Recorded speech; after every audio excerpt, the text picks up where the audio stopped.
That would be because, there you go. I was muted. Sorry about that. Okay. So let me just go back here and just say, Mary, my friend, is, she passed away this week. She will be really, really hard to place. Can't believe we've gone 5 minutes without any sound. That just goes to show you how like distracted I am. Thank you for letting me know, Joy, that there was no sound. Um, my good friend Mary, who has come on to this show, you've seen her in the comments. I want to say practically every week. She and I were college best friends. We went to, well, I was in college, she was in college. We went to separate colleges, but where we knew each other from was from a, uh, a, a Dungeons and Dragons game, which we were both very very active in the Dungeons and Dragons scene in south suburbs of Chicago. And when we were both at one point playing in games together, and we both found out that we both liked to sew, and we went to several um, Renaissance fairs together. We would do costuming stuff together. We both of us had a costumed wedding separately. Um, I had a Halloween wedding at the time, and she had a costumed wedding many years after mine. And we both sewed a lot, and she was always very, supportive of me and my business. And like I said, you would have normally seen her here in the comments on Friday nights. And Mary passed away this past week, very suddenly, and um, due to a very severe illness. And that has broken my heart.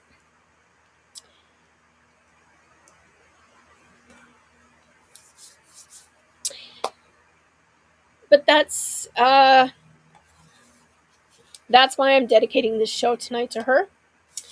Um, so let's talk about this lovely pamphlet, which I think she would have gotten a kick out of this in a couple of different ways. But anyway, this whole thing was stapled together and was underneath the irons that um,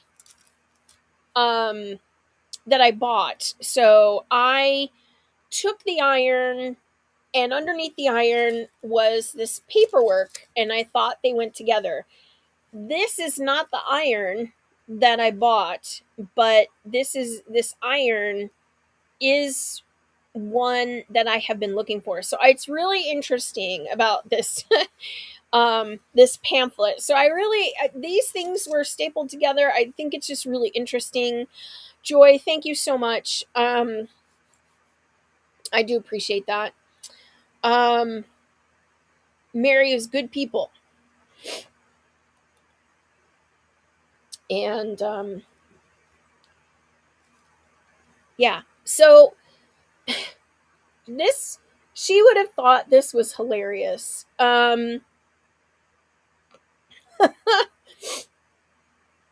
Man's greatest gift to woman is an iron.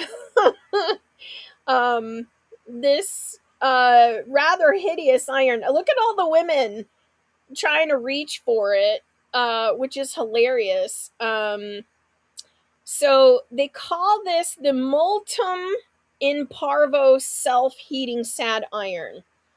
And it makes homework equal to the finest laundry. The drudgery, it's supposed to be drudgery, of ironing abolished. Okay, so this pamphlet um, talks about the iron. Here's the man who invented it. HWPs, PEASE. There's the iron on its side. And essentially, this was a coal iron that you would have put your hot coals into. And this vent here kept your iron from exploding. And by self heating, they meant that you would put the coals into the backside of the iron, or you can lift this top up and put the coals inside.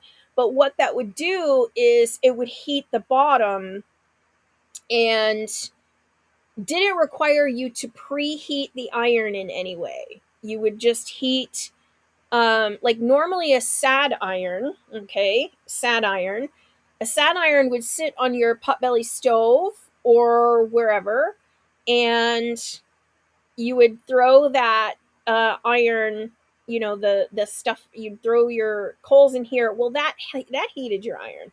Well, anyway, this lovely, some reasons you should buy it. Here are some testimonials. Here is the iron itself,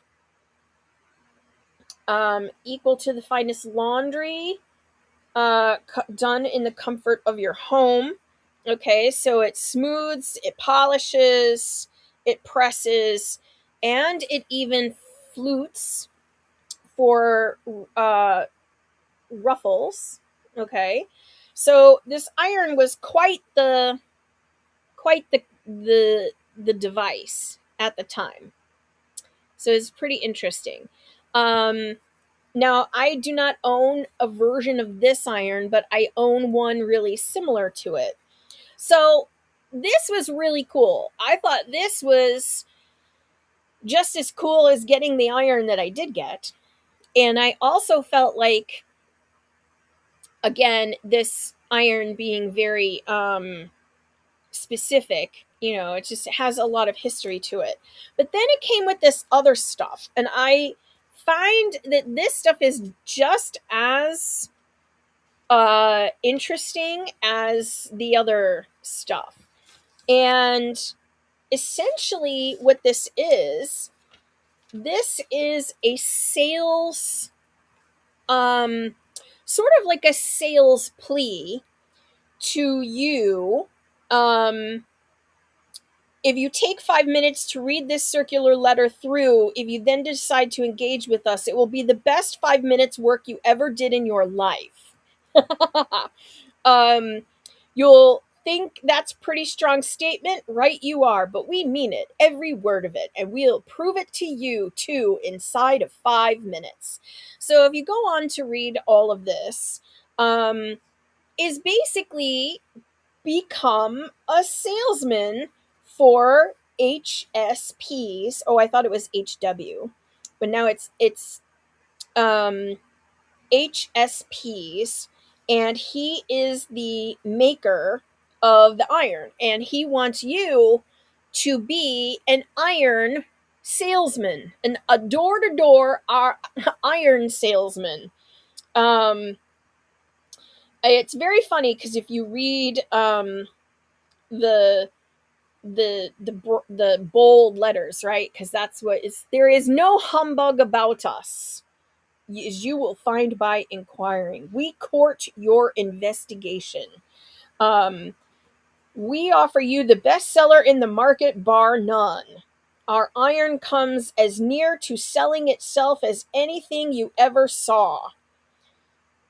Because our iron commends itself to all persons of intelligence, at the first glance. So essentially, it's like you can make anywhere from $5,000 to $10,000 per year. So this was quite the um arrangement. And essentially this paragraph here tells you to set this up like a pyramid scheme, which is really kind of funny. So you know we're I was reading all of this and I thought this was really interesting. But what it also came with was the most important thing, I think, out of all of this. Because while I think these kinds of things are pretty easy to lose or not have anymore, I do find them incredibly fascinating as sewing related ephemera to have, right? Because this was the sales pamphlet to get you to want to buy it.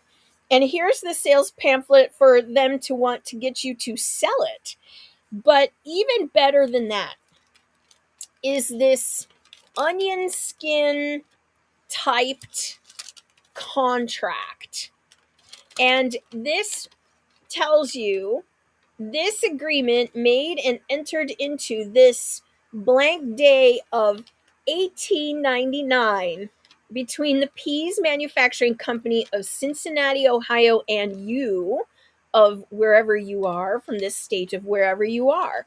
So this is a blank contract for you to become said salesman in introducing and selling our Multum in Parvo iron, provided he demonstrates his ability for this work.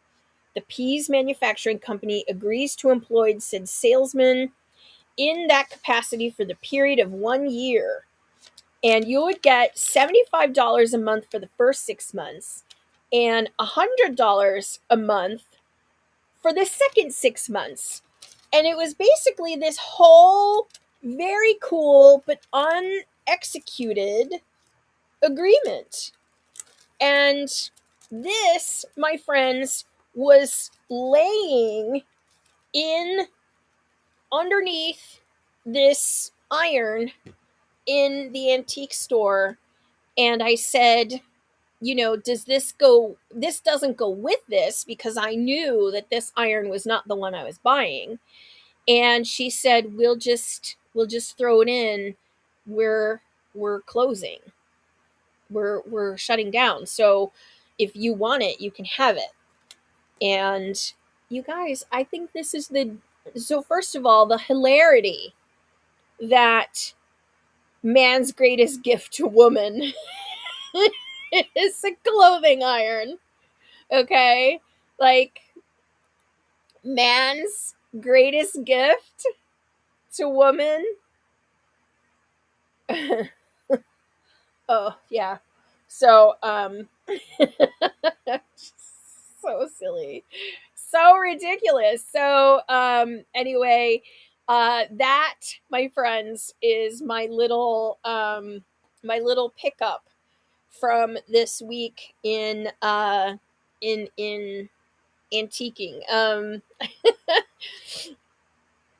I can tell you from my antiquing, one of the things that I always looked for while I was antiquing was a lamb cake mold.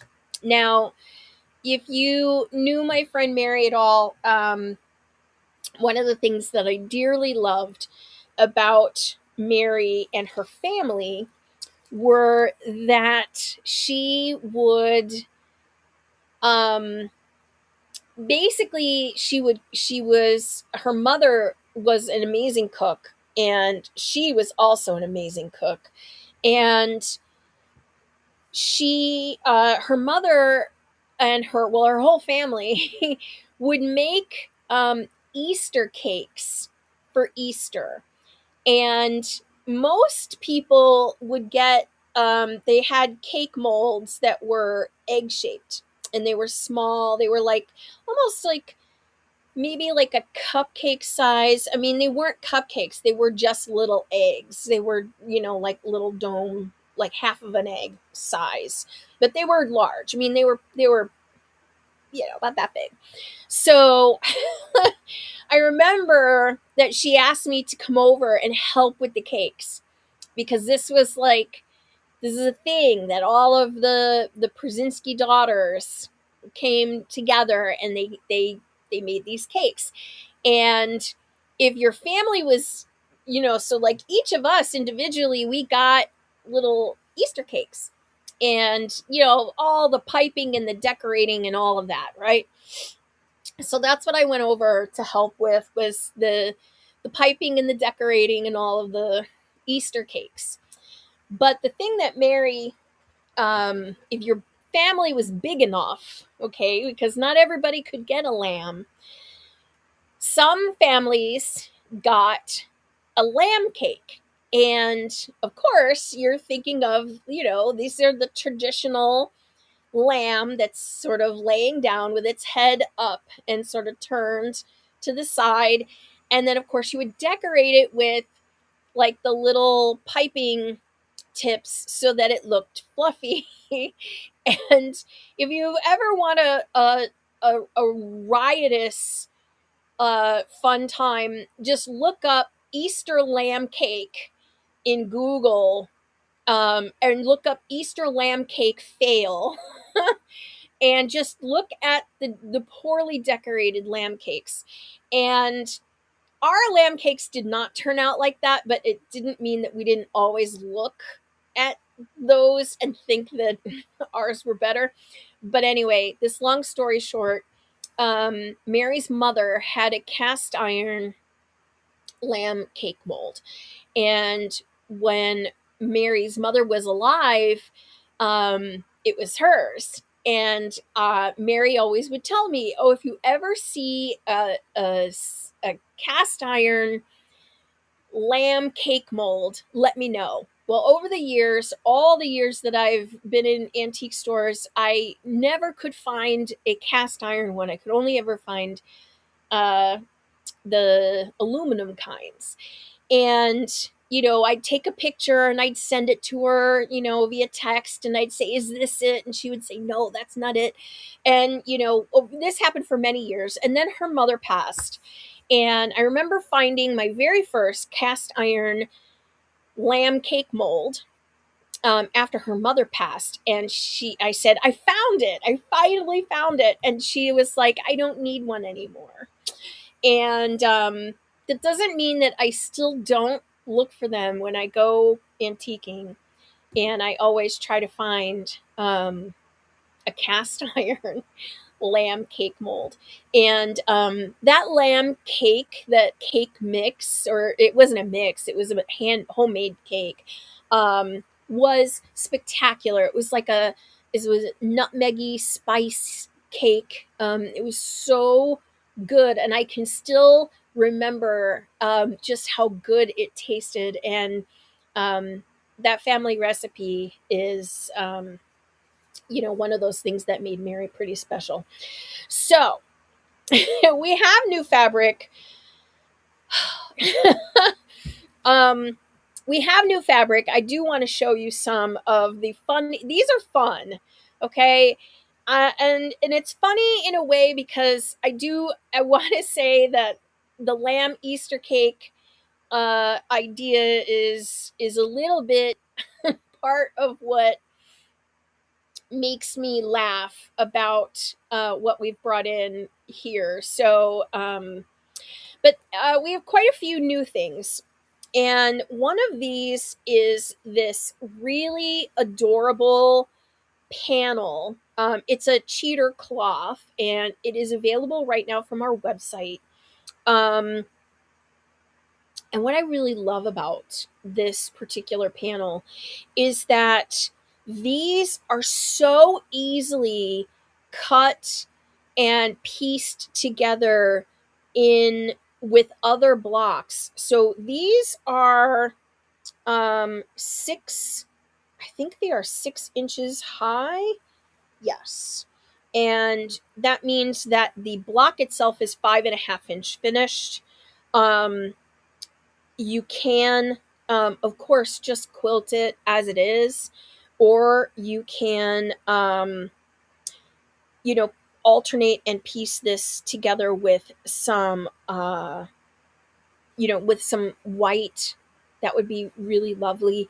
And that would be an amazing quilt. So this is very much a spring fabric. It's got watering cans, and it's got bunnies, and it's got chicks, and it's got, just really, really precious iconography on it.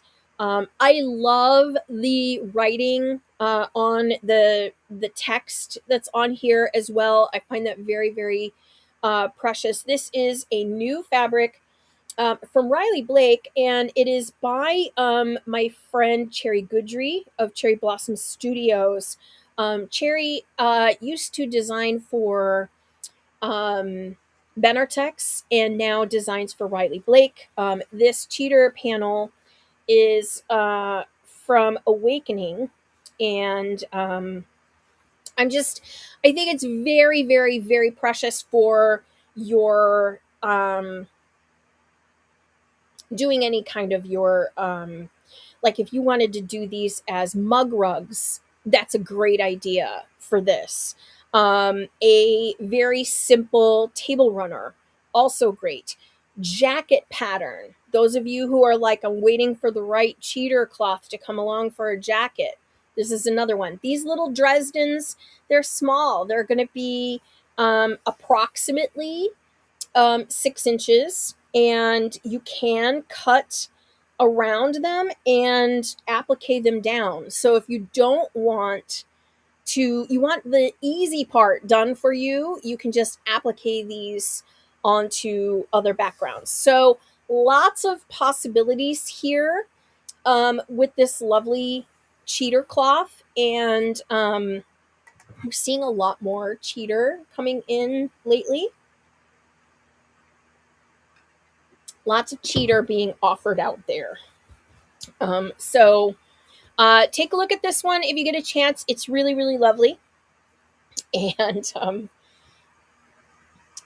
yeah, so very Easter. So in line with the lamb cake that Mary used to make, and her little egg cakes that she used to make, is this absolutely hilarious and funny Easter fabric that comes with essentially these funny sort of Easter postcards, or yeah, it's like postcards. And here's like this kind of funny stuff, like, this giant egg with the person coming out of it instead of the chick. um and there's some pretty funny things on this. There's, of course, the lamb and this baby inside of this house with this. You also have Grandpa Bunny rocking a cradle of chicks that also happens to be an egg. And there are also just quite a few kind of funny, um they're just hilarious to me. Okay, so anyway, so this is kind of what is called the all over multi. Okay, this is for Easter, and just some funny, funny character kind of things, right? These funny little Easter things. That said, though, we also have this absolutely like ridiculous stripe, and this stripe is a border print, but it comes with 4 stripes per pass. Okay, so you've got basically this scene, is repeated 4 times. And so you have the annual Easter parade, picnic, and egg hunt 1813. Now, I don't think that these images are from 1813 by any stretch. Okay, so just, understand. But the chicken iconography right now is super, super hot. I cannot understand why chickens are hot right now, but chickens are hot right now. And the funny, like, lady chicken surrounded by her chicken children in these little outfits is an absolute scream to me. I I absolutely think this is hysterical. I don't know why. Um, I think it's because like their tails come out of their pants, but like like it's just really really funny to me. But then it gets even funnier because Miss Mama Chicken, has all of her chicks here eating at the dinner table, and so um, anyway, let me just say that as a border stripe, okay, this would be very easily turned into a table runner, okay, because you've got very easily here 4 different, you can see there's 2 on this side and then there's 2 more on the other side. Um, but also, these sewn together, okay, this is, I think this is like, this is a half of a yard that I cut here. Pretty sure. Yeah. So this is a half of a yard. And what you could do is make a little apron out of this half of a yard. Okay. You would just need, I mean, you don't even need to really make it very complicated, but you would hem this side here, use some of the excess to make straps, and then along you could curve it like here, okay, and on the other side, and make ruffle of the of these 4 stripes. So with about a half of a yard of each, there you can make the cutest little apron with this hilarious chicken ruffle. Um, and so I think I'm gonna do that. I think I'm gonna do that this week, this weekend, and make a sample of this um, as a chicken Easter. Um, what am I trying to say? An Easter apron. I just find that so funny. This would make if you got even just a half of a yard, or this is about, yeah, a half a yard makes, is what the wording is straight across. So that takes a half of a yard. So if you were to get a half a yard of this, you could make 4 table runners out of it. So if you are making something for people for Easter, you are taking something to somebody's house for Easter, you want a lovely gift to go with it, this is um it's adorable in its um anthropomorphic chickens. But you know I thought that these were too cute to pass up. We've got, oh, there goes all my papers. Don't want to lose those. But the picnic and egg hunt stripe matched with this all over print is just too funny. And then of course you have like the various I mean, just look at that with the jelly beans in it. Or are those eggs? I don't know. Who knows? Um, right. So again, that makes me laugh. Easter always makes me think of Mary's lamb cake and her lamb molds, and getting her having her lamb cake and Easter egg cakes. That, I mean, they were always like decorated to the nines. Mary is extremely crafty. She was one of those folks that like tried everything um at least once, like probably has the craft room to show for it. She's been a huge supporter of us and um our store. She was, always ordering fabric. So I know that those kinds of things are going to be just some of the many things that I miss about my friend Mary. And I do, um, I do think that, I don't know that I would be the crafter I am today if it weren't for somebody like Mary cheering me on from the sidelines. So, there is that.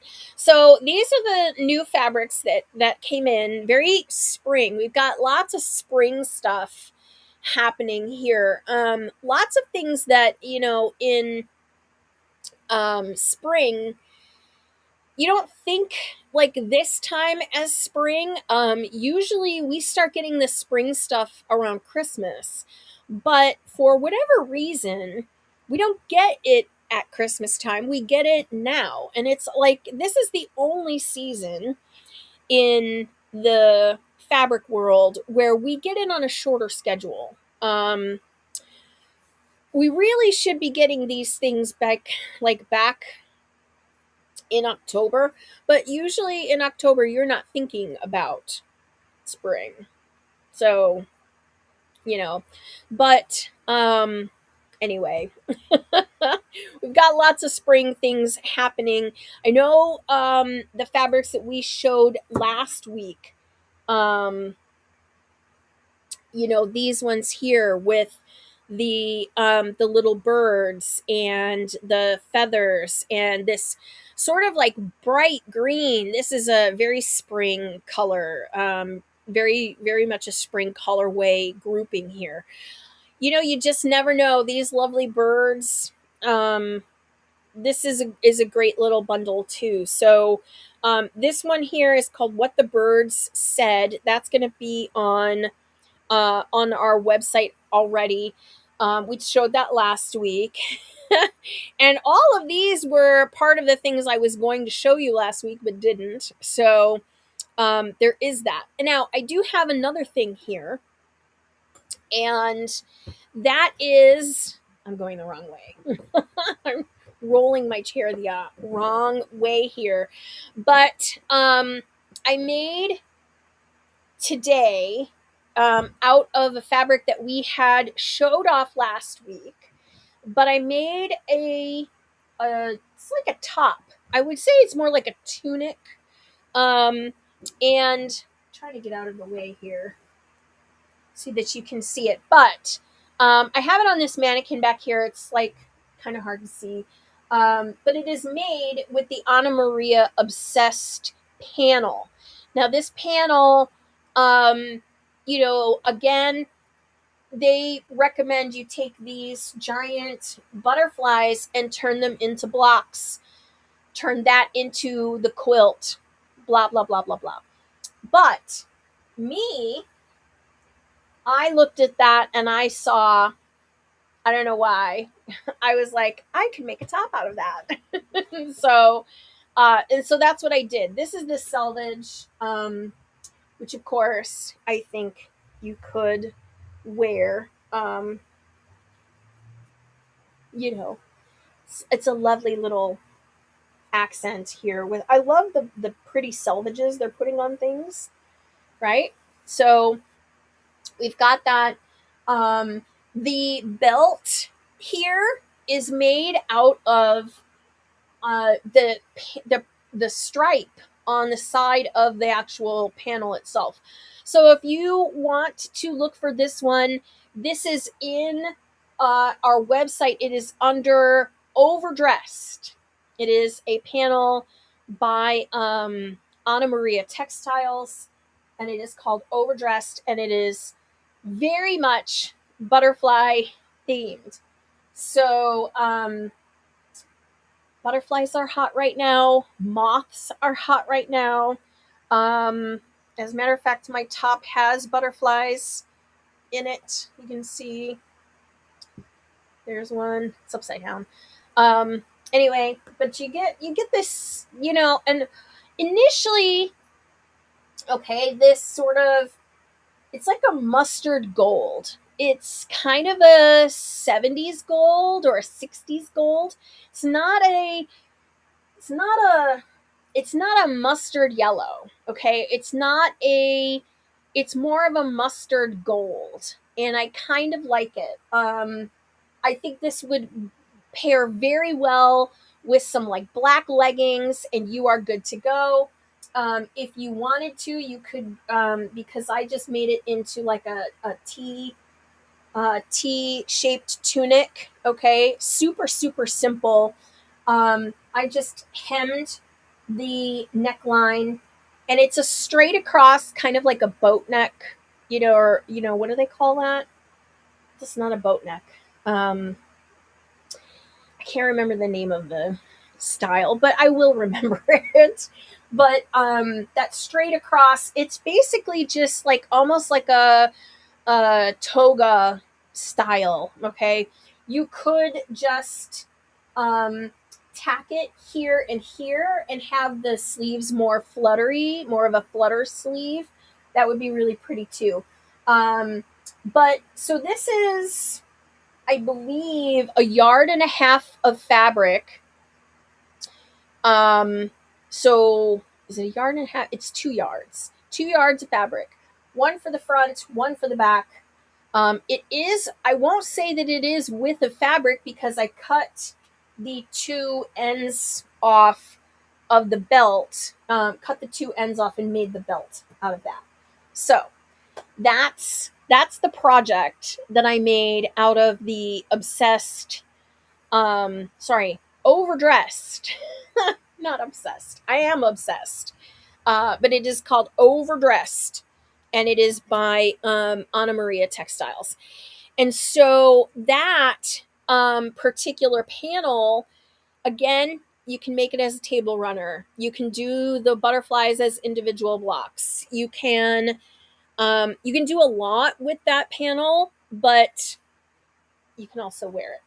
And I'm also saying that about the Easter fabric. The Easter fabric would make a really lovely apron, real fun apron, and I just think that that would be sort of precious for an Easter project. So, okay, now that got I've moved myself out of the way in order to do to see that back there. Um, I don't know what else to tell you, my friends. I've had kind of a weird a weird week.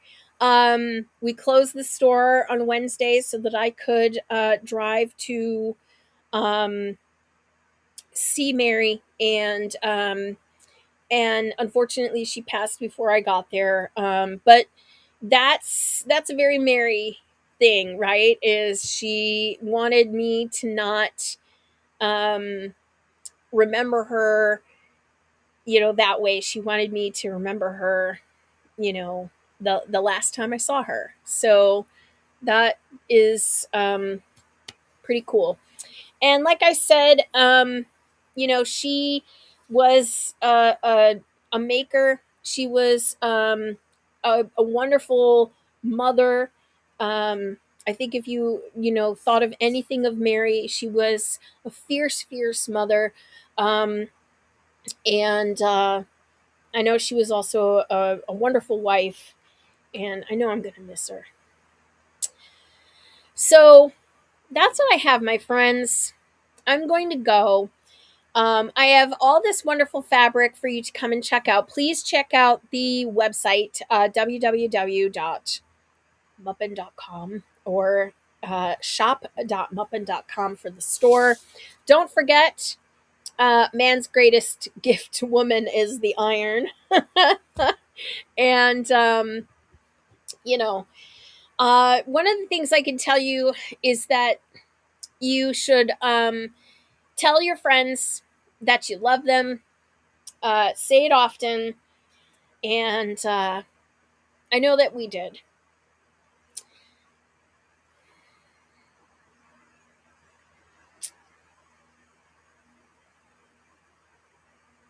I will miss you, Mary.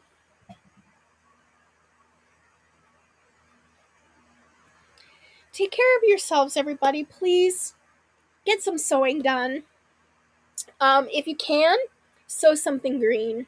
Green for Mary. And I will see all of you next week. Take care. Bye.